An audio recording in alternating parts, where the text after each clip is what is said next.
Varahi silver jewellery ఇప్పుడు మన Varahi silks KPHP store first ఫ్లోర్లో.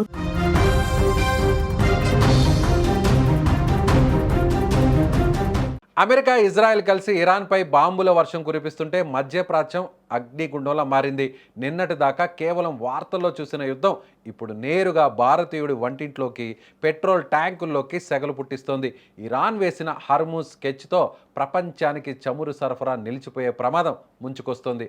సరిగ్గా ఇలాంటి విపత్కర పరిస్థితుల్లో భారత ప్రధానమంత్రి నరేంద్ర మోదీ రాజ్యసభ సాక్షిగా చేసిన ప్రకటన ఇప్పుడు దేశవ్యాప్తంగా పెను సంచలనానికి తెరలేపింది. ఇది కేవలం హెచ్చరిక కాదు, రాబోయే చీకటి రోజులకు సంకేతమా అన్న భయం ఇప్పుడు ప్రతి పౌరుల్లోనూ మొదలైంది.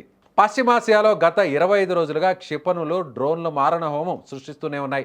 ఇటు అమెరికా సేనలు, అటు ఇరాన్ బలగాలు తగ్గేదేలే అంటూ కౌంటర్ దాడులకు దిగుతున్నాయి.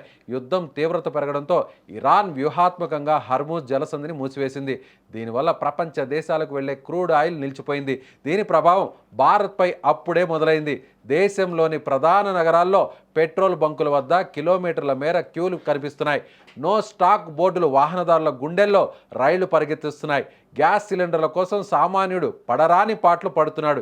ఇంధన కొరత సాకుతో నిత్యావసర వస్తువుల ధరలు ఆకాశాన్ని తాకుతున్నాయి. ఇదే అదనుగా కృత్రిమ కొరత సృష్టించి బ్లాక్ మార్కెట్కు త్వరలేపారు కొందరు. ఈ నేపథ్యంలోనే ప్రధాని మోదీ రాజ్యసభలో మాట్లాడుతూ దేశం మరో గడ్డు కాలాన్ని ఎదుర్కోవడానికి సిద్ధంగా ఉండాలని పిలుపునిచ్చారు. గతంలో కరోనా వంటి కంటికి కనిపించని శత్రువును ఏ విధంగా అయితే ఐక్యమత్యంతో ఎదుర్కొన్నామో సరిగ్గా ఇప్పుడు ఈ యుద్ధ సంక్షోభాన్ని కూడా అలాగే ధీటుగా ఎదుర్కోవాలని ఆయన సంకేతాలు ఇస్తున్నారు.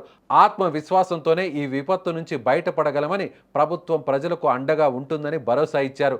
ముఖ్యంగా కార్మికులకు, పేదలకు ఎటువంటి ఇబ్బందులు కలగకుండా చర్యలు తీసుకుంటున్నామని ఆయన స్పష్టం చేశారు. అయితే ఒక్క రోజు క్రితమే చమురు నిల్వలు పుష్కలంగా ఉన్నాయని, దౌత్యంతో సమస్యలు పరిష్కరిస్తామని చెప్పిన ప్రధాని వెంటనే ఇలాంటి హెచ్చరిక జారీ చేయడంతో ఇప్పుడు ప్రజల్లో ఆందోళన రెట్టింపైంది. మళ్ళీ లాక్డౌన్ లాంటి పరిస్థితులు వస్తాయా? రోడ్లన్నీ నిర్మానుషంగా మారిపోతాయా? నిత్యావసరాలు దొరకక ఇబ్బందులు పడాలా అన్న ప్రశ్నలు ఇప్పుడు సామాన్యుడిని వేధిస్తున్నాయి. అగ్రరాజ్యం అధినేత డొనాల్డ్ ట్రంప్ 5 రోజుల యుద్ధ విరామం ప్రకటించినా అది కేవలం కంటి తుడుపు చర్యగానే కనిపిస్తోంది. యుద్ధ మేఘాలు పూర్తిగా తొలగిపోయే వరకు భారత్ వంటి దేశాలకు చమురు సెగ తప్పేలా లేదు. ప్రభుత్వం ఎన్ని జాగ్రత్తలు తీసుకుంటున్నా సామాన్యుడి భయం మాత్రం పోవడం లేదు. దేశవ్యాప్తంగా నెలకొన్న ఈ ఉత్కంఠ భరిత పరిస్థితులు ముందు ముందు ఎలాంటి మలుపులు తిరుగుతాయోనని అందరూ ఆసక్తిగా, ఆందోళనగా గమనిస్తున్నారు.